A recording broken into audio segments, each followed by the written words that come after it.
Yo lo que le diría a la gente que tiene unos prejuicios negativos sobre el deporte del boxeo es que tiene una idea totalmente errónea de lo que significa este deporte. Ni mucho menos nosotros estamos todo el día dándonos golpes en el gimnasio y lo que se ve en el ring es la punta del iceberg, ¿no? Que son deportistas profesionales que llevan a cabo una preparación durísima. Entonces, el deporte del boxeo es un deporte que está de moda porque aporta infinidad de beneficios a nivel físico y a nivel mental.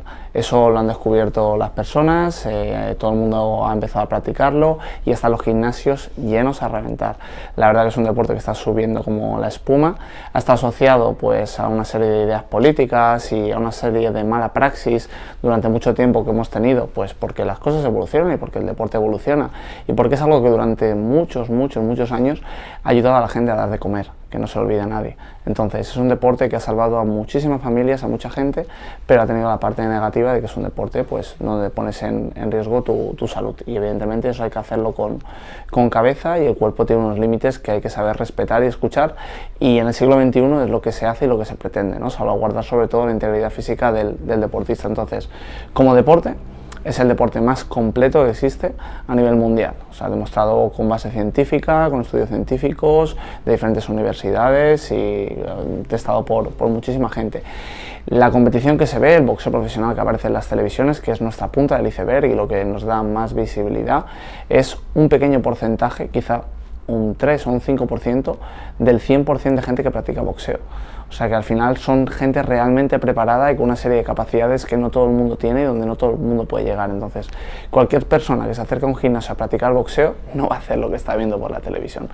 Entonces, gracias a Dios estamos revirtiendo esa situación. Hemos llegado una serie de chavales de nueva generación, tanto en lo deportivo como en lo profesional. En lo deportivo, pues los boxadores y en lo profesional, los entrenadores, managers, promotores, y se está mostrando el boxeo de una forma diferente. Entonces la gente lo está empezando a entender de una manera diferente y eso es de agradecer porque por fin se nos empieza a dar un poco la cancha que necesitamos. Trabajo, mucho por hacer y mucho por delante, pero se está revirtiendo esa situación.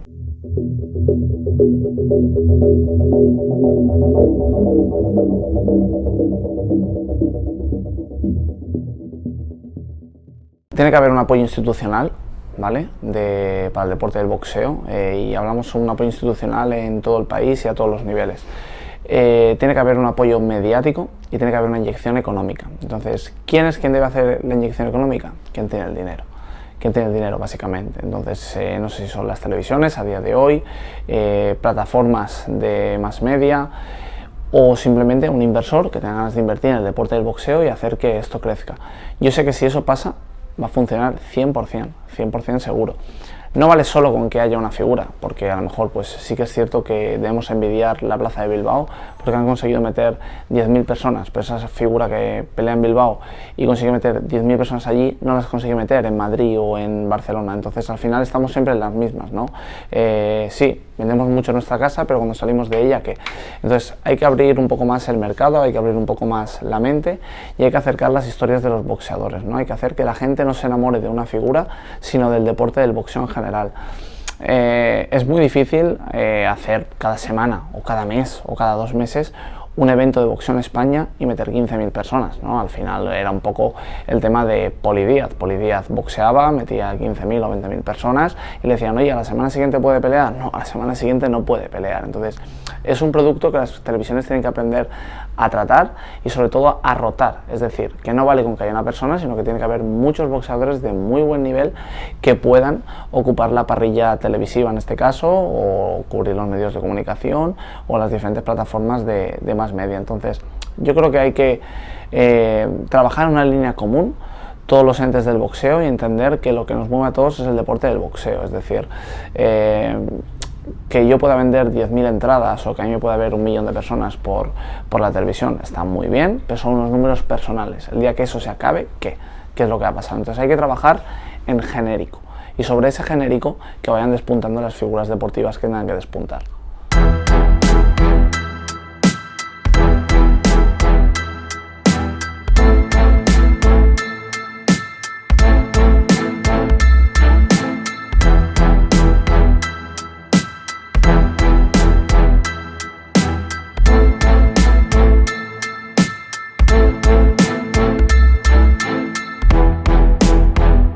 El tema problema es que estamos como en el país maldito, ¿no? Por así decirlo. Entonces, en un país con las ideas claras y con una buena capacidad de trabajo y bien estructurado, como ha pasado en España años atrás, antes de que se nos diese esa mala prensa, esa mala imagen y se nos asociase de una manera negativa como deporte, está la figura del boxeador, la figura del entrenador, está la figura del manager y la figura del promotor. Y cada figura está encarnada por una persona diferente. En España somos un país tan pobre que durante mucho tiempo el manager, el entrenador y el promotor ha sido la misma persona. Solo faltaba que además lo fuese el boxeador. Entonces, eso también nos ha lastrado mucho porque una persona no puede ocuparse de tantos frentes. Es un trabajo que hay que derivar. Entonces, yo ahora, por ejemplo, he roto una barrera porque yo tengo mi entrenador, tengo mi manager y tengo mi promotor. Entonces, las cosas se facilitan muchísimo más. Pero esa estructura, esa jerarquía, tendría que estar desde la base, a todos los niveles, es decir, tiene que haber promotores de tercera, promotores de segunda y promotores de primera, tiene que haber managers de tercera, managers de segunda y managers de primera, y todos tienen que converger y convivir entre ellos.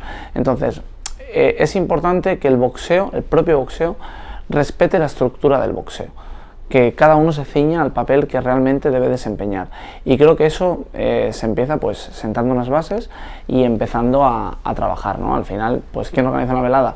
Quien tiene, me lo invento, 5.000 euros en su bolsillo y es capaz de invertirlos y esperar que te salga bien. Pero esperar que te salga bien no quiere decir que lo estés trabajando bien. Entonces hay que saber qué hacer, cómo, cuándo, dónde invertirlo y a partir de ahí ir creciendo. Evidentemente, invertir. Esa es una palabra que se da mucho en el deporte del boxeo, porque no es ganar, sino que es invertir. Hay que trabajar un producto, hay que moverlo, hay que invertir dinero, hay que estar dispuesto a perder dinero para después ganarlo, y se trata de una carrera de fondo. Entonces, hay mucha gente que sabe trabajar muy bien el boxeo en España, pero hay mucha gente que lo sabe trabajar muy mal. Entonces ahí tenemos el conflicto y la lucha de siempre, ¿no? Que a veces pues queda todavía una concepción arcaica del deporte del boxeo que hay que hacer desaparecer, una praxis errónea de cómo se tiene que trabajar el deporte del boxeo en lo profesional, y hay que dejar trabajar y aprender de los que realmente saben. Ellos no mueven boxeadores, que sí lo hacen, sino que mueven el deporte del boxeo y realmente crean espectáculos, que es lo que le interesa a la gente. Aquí estamos acostumbrados a hablar de eventos deportivos, pero tenemos que entender que se trata de un espectáculo. Entonces la persona, desde el momento que adquiere la entrada, tiene que estar viviendo una experiencia totalmente diferente. La forma de vender el producto es totalmente diferente. Cuando la persona asiste al recinto, se encuentra en un recinto y con una infraestructura diferente. Entonces, si nosotros seguimos trabajando bajo la base de ubicar los eventos en recintos deportivos, pabellones, en zonas poligonales, pues nunca vamos a salir de ese círculo vicioso. Entonces hay que arriesgarse y hay que intentar enseñar el boxeo en otras plataformas, en otros espacios, atraer un público que sea diferente y ubicarlo también en zonas diferentes de la ciudad de Barcelona, por ejemplo, que tiene infinidad de posibilidades. Entonces, los recintos deportivos están muy bien para cosas puntuales, pero tenemos que ser capaces de meter boxeo en cualquier espacio. Entonces eso tenemos que trabajarlo y tenemos que aprenderlo. En cuanto a mi relación con Matchroom, muy buena, muy positiva. Al final tiene la capacidad de organizar eventos incluso en esta situación, tiene la capacidad de darme peleas, tiene la capacidad de miras de futuro y tiene la capacidad de solvencia económica. Entonces son ahora mismo la referencia mundial, tienen un acuerdo con la mayor plataforma a nivel mundial para la difusión de deportes, y yo agradecido de estar en esa línea de trabajo y de que cuenten con mi persona y con mi capacidad deportiva. Entonces simplemente, pues como he comentado antes, lo que tengo que hacer es entrenar, competir, ganar e ir creciendo enteros dentro de la empresa. Las dos cosas principales son seriedad y capacidad de trabajo. Esos son dos elementos clave que tiene Matchroom a la hora de trabajar y que los lleva por bandera. Seriedad, porque organizan eventos y cumplen con ellos. Y capacidad de trabajo, precisamente porque en esos eventos hay una infraestructura muy grande y son capaces de sacarlos adelante. Seriedad, porque son capaces de dar una remuneración económica a sus boxeadores digna. Aquí en muchas situaciones el boxeo en España pues es un deporte minoritario en muchas de las situaciones, y las bolsas de los boxeadores no son todo lo dignas ni llegan a cubrir el sacrificio deportivo que conlleva el deporte del boxeo. Entonces Matchroom en ese sentido es una gente y una empresa que se porta muy bien. Entonces los boxeadores evidentemente están agradecidos y quieren trabajar en esa línea y con esa empresa. De ahí que los mejores boxeadores que al final están firmados con Matchroom y aparecen en sus carteleras, porque son capaces de dar lo mejor y convertir convertirte en el mejor. Entonces es una empresa que tiene infraestructura, que tiene seriedad, que tiene capacidad de trabajo y pues ya te digo, yo encantado de estar ahí. Al final es cierto que es un trato diferencial. Desde el momento que tú entras en un evento de Matchroom te das cuenta de que eso es algo mucho más grande de los eventos a los que estabas acostumbrados. Si alguien puede tener lujos, si alguien pudiese tener lujos, ¿por qué no los iba a tener? Yo creo que casi todos teníamos los lujos que nos pudiésemos permitir, ¿no? Si al final no vuelas en un jet privado, no es porque no quieras, es porque no puedes. Si a lo mejor no tienes un Ferrari, pues no es porque no quieras, es porque no puedes. Es posible que puedas y no quieras y te harás otro tipo de lujos o otro tipo de caprichos, pero yo creo que ese tipo de lujos, ese tipo de vida en sueño, a todo el mundo le gustaría poder tenerla, pero no todo el mundo está capacitado para ello. Entonces siempre nos fijamos en los referentes y en las estrellas. Quiero ser como tal, pero bueno, llegar a ese punto es algo que es difícil. Hay que entender que eso, ¿qué es? Quizá un 3% del total de boxeadores que puedan haber o un 2% del total de deportistas que pueda haber a nivel mundial. ¿Cuántos futbolistas hay que no ganan porque no generan lo que genera Messi o lo que genera Cristiano Ronaldo? Un montón. ¿Y cuántos futbolistas hay que están pues eso, esperando la oportunidad de llegar a ese nivel y jamás llegan? Eso es lo que hay que enseñarle realmente a la gente. Luego también la línea que separa un poco el que esté ganando millones de una mediocridad económica, por así decirlo, es muy fina. Es muy fina, es simplemente saber esperar el momento y aprovechar la oportunidad.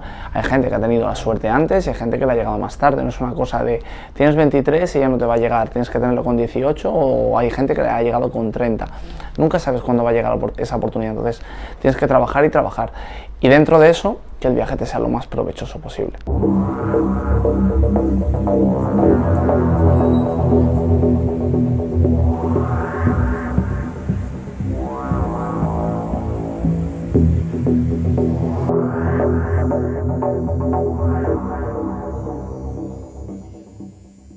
Ahora estoy muy tranquilo, o sea, realmente quiero que llegue ya la pelea porque ha sido un proceso muy largo, estoy muy tranquilo y lo que realmente quiero es subir al ring y que pase todo. Esa es la sensación principal. Preocupación ahora por dar el peso, no una preocupación excesiva porque es algo que llevo bien, lo tengo controlado, se lo puedo dar la categoría sin problema y estoy dentro de los límites que tengo que estar, pero también es una parte del proceso, ¿no? Dar el peso, cumplir con la báscula y relajarte ya hasta el día del combate.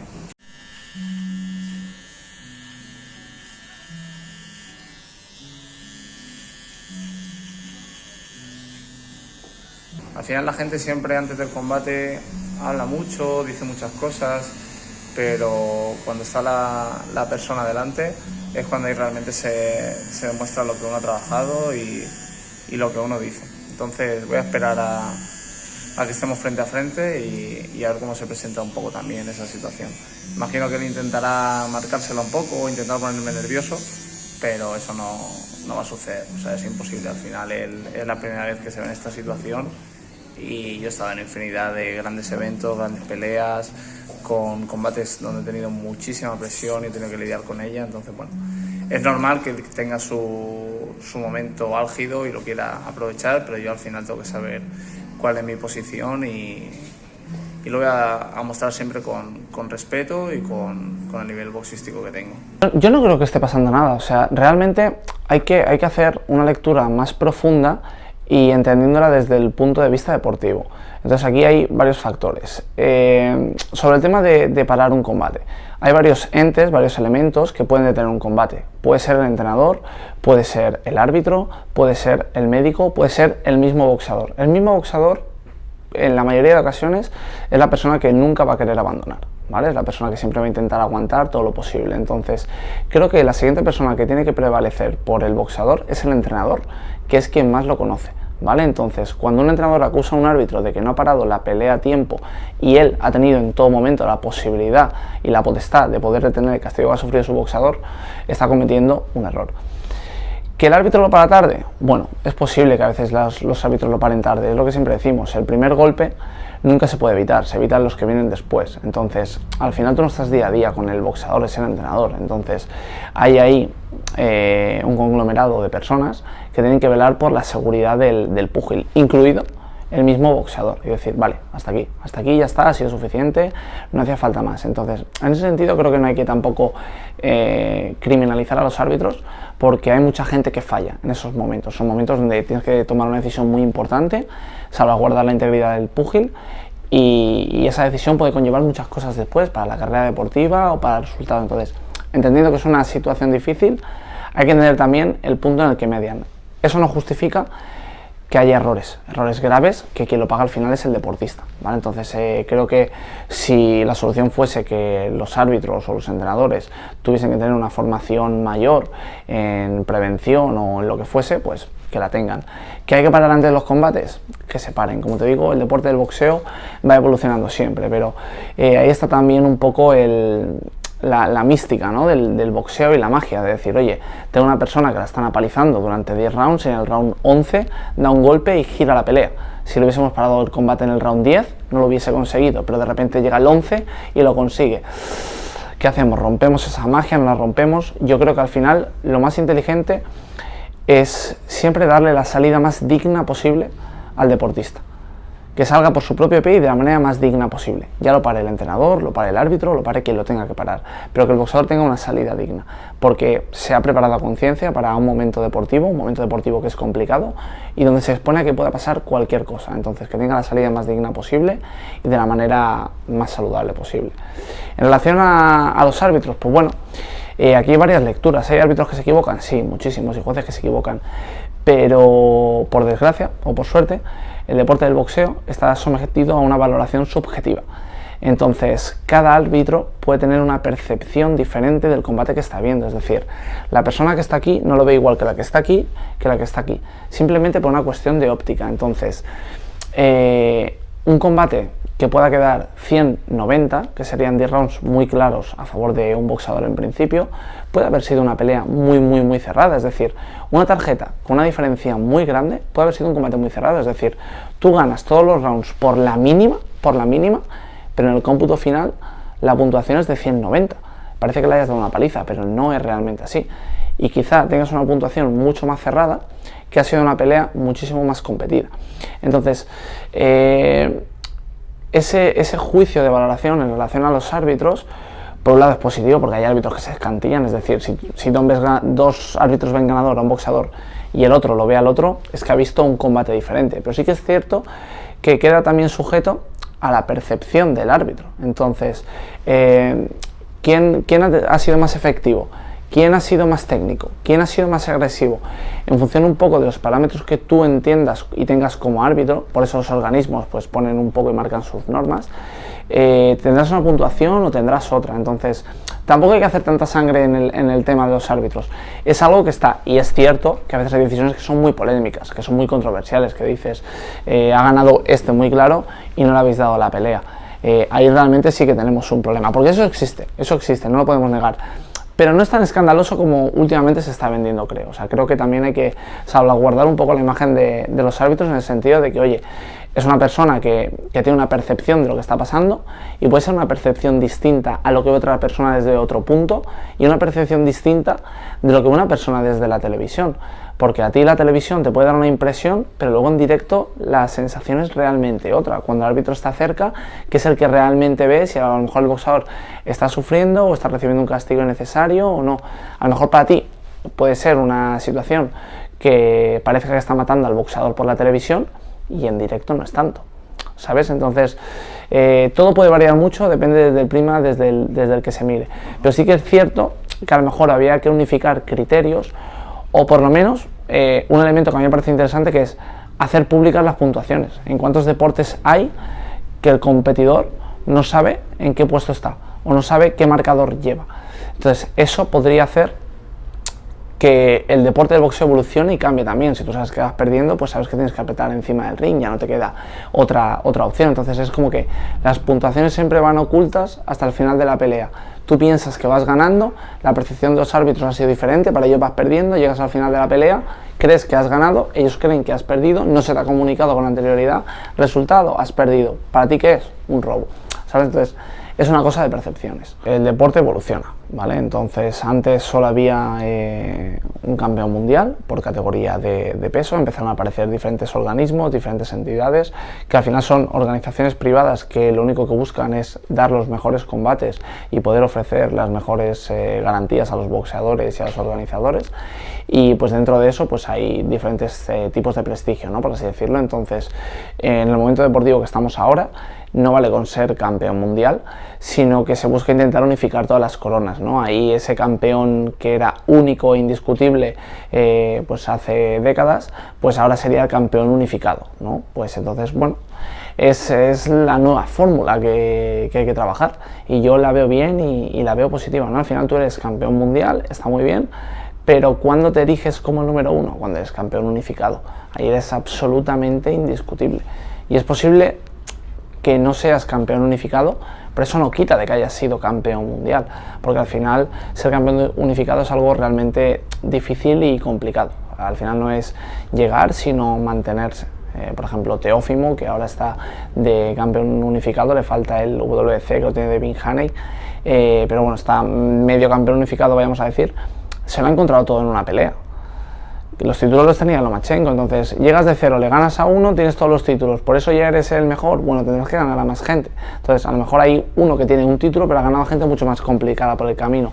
Entramos otra vez en el tema de percepciones, de valoraciones, pero yo lo veo bien. Creo que al final el deporte tiene que evolucionar y evoluciona con los tiempos. Si en el tiempo que nos ha tocado vivir ahora este es el proceso, pues adelante con ello, vamos a por la unificación. No creo en el estilo mexicano, y el mayor exponente de eso es Canelo Álvarez. A él le recrimina mucho porque no es un boxeador que vaya al frente y que se esté golpeando, y es el boxeador que más ventas genera en pay-per-view y que más millones genera a día de hoy. Es un boxeador técnico, entonces no va en función de lo que se ofrezca en la televisión o lo que busque el espectador, sino lo que sea capaz de generar y de dar un deportista. Y al final pues es eso, es intentar vender historias. Entonces la historia de Canelo pesa y la historia de Canelo vende, y vende su trayectoria y él como competidor, y no tiene ese estilo mexicano de ir al choque, de ir al frente.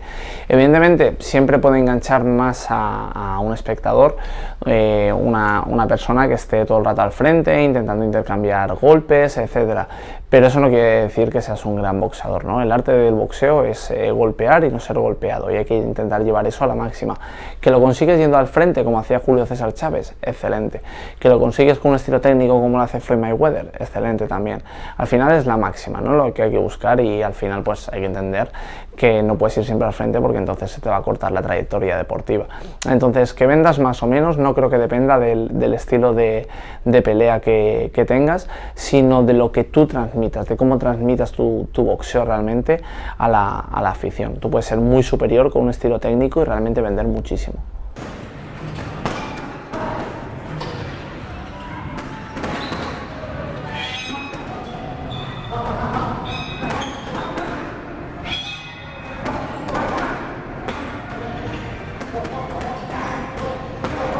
Aquí hay dos cosas. Una, la evolución deportiva que ha tenido el boxeo, es decir, que desde empezar con peleas a puño limpio a empezar a poner protecciones y esas protecciones ir evolucionando, se ha repescado una filosofía de combate que yo no la comparto. O sea, yo no me golpearía sin guantes, porque es algo pues que no comparto, y mi filosofía de vida es distinta, no tengo tampoco la necesidad, y creo que es algo que realmente es agresivo. Pero si hay gente que lo quiere hacer, hay una federación, hay unas reglas, hay unas normas, y nadie obliga a nadie, adelante, ¿por qué no? Al final es un poco como no sé, ¿cómo te podría decir? Pues como la persona que quiere torear y se le permite torear porque cumple con una serie de normativas que se lo permiten. Pues oye, adelante, aunque a ti no te guste, si se puede realmente, simplemente hay que respetarlo, ¿sabes? Entonces, si hay gente que está dispuesta a boxear en esa dinámica bajo unas reglas y luego, pues a nivel de ventas o de generar dinero, no sé lo que generan realmente porque lo desconozco, si les sale rentable hacerlo, ¿por qué no lo van a hacer, no? Como cualquier persona que quiera empezar, imagino, en la vida, cualquier proyecto sin pasar los límites legales. Entonces, en lo deportivo no lo comparto, prefiero la filosofía del boxeo, pero todo aquel que lo practique y que quiera hacerlo, pues está en todo su derecho. No puedo ponerme en contra en ese sentido. A ver, el proyecto nace de una calentada. Estaban en un directo de Twitch, Ibai y Reven, uno le propone a uno qué pasaría si hacen un combate entre Reven y el Millor, el otro le dice que gana, le trasladan un poco la respuesta al Millor y acuerdan hacer un combate de boxeo. De ahí nace todo, de una calentada en Twitch. A partir de ahí a mí me contactan para ver si tenía disponibilidad para ser entrenador de Reven. Estuvimos hablando, estuvimos cuadrando agenda, vimos que sí que era posible y a partir de ahí empezó el proceso y me involucro en el proyecto deportivo también. Y la verdad que está siendo una experiencia espectacular. Al final hay que ser conscientes de dónde nos metemos, es decir, que son personas que no hacían deporte y en 3-4 meses van a intentar ser el mejor boxeador posible. Evidentemente que nadie se espere ver a Muhammad Ali o Floyd Mayweather o Saúl Canelo Álvarez, porque eso no va a suceder, pero bueno, creo que es algo interesante de ver. Para mí es un proyecto que es motivador, ¿no? Oye, ¿cuánto de bueno puedes hacer a una persona empezando desde cero y en este margen de tiempo? ¿Crees que podría ganar un combate contra otra persona que empiece en las mismas condiciones? Bueno, vamos a verlo, vamos a trabajarlo. Entonces yo creo que es algo positivo para el deporte del boxeo porque le amplía el público y le ayuda a dar una visibilidad que no tenía. Luego el proceso del boxeo es muy largo, entonces al final creo que lo más interesante son las capacidades evolutivas de la persona, ¿no? Lo que quiera, lo que desee realmente, lo que esté dispuesto a sufrir y ser capaz de aguantar en el proceso de hacerse boxeador. Eso significa dejar muchas cosas de lado, asumir una serie de responsabilidades y cumplir con ellas pese a que vayan mal. Yo he visto pasar por delante mío y por mi gimnasio a gente muy talentosa, infinitamente mejor que yo, pero no acaban llegando. ¿Por qué? Porque se pierden por el camino, porque se acaban aburriendo, porque se acaban agobiando, porque se acaban decepcionando, porque se acaban lesionando, porque se acaban desmotivando, porque no aguantan la presión, porque pierden un combate y ya se lo dejan, se desmotivan, porque al final pues descubren que no es lo suyo. Es un proceso que es largo y difícil el deporte del boxeo. Entonces, por eso te digo que al final la capacidad que más destaca es la que menos se ve y es la que se ve con el tiempo, que es la de la voluntad. Es la de la voluntad. Entonces, talento, mucho. He visto pasar mucho talento por delante. Voluntad, no tanto.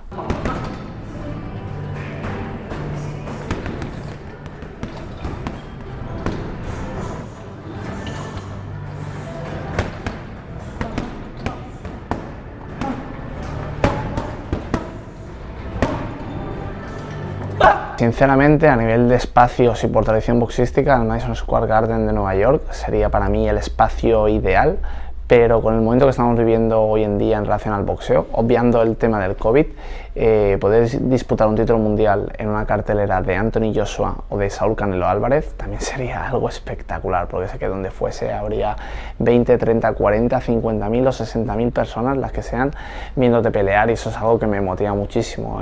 Por desgracia en España no llegamos a esos números, ni siquiera a acercarnos, entonces poder aparecer en uno de esos escenarios para mí sería un logro máximo en mi carrera deportiva, y creo que, sinceramente, creo que estoy capacitado para ello, pero tengo que esperar a que llegue la oportunidad. ¿Y el rival?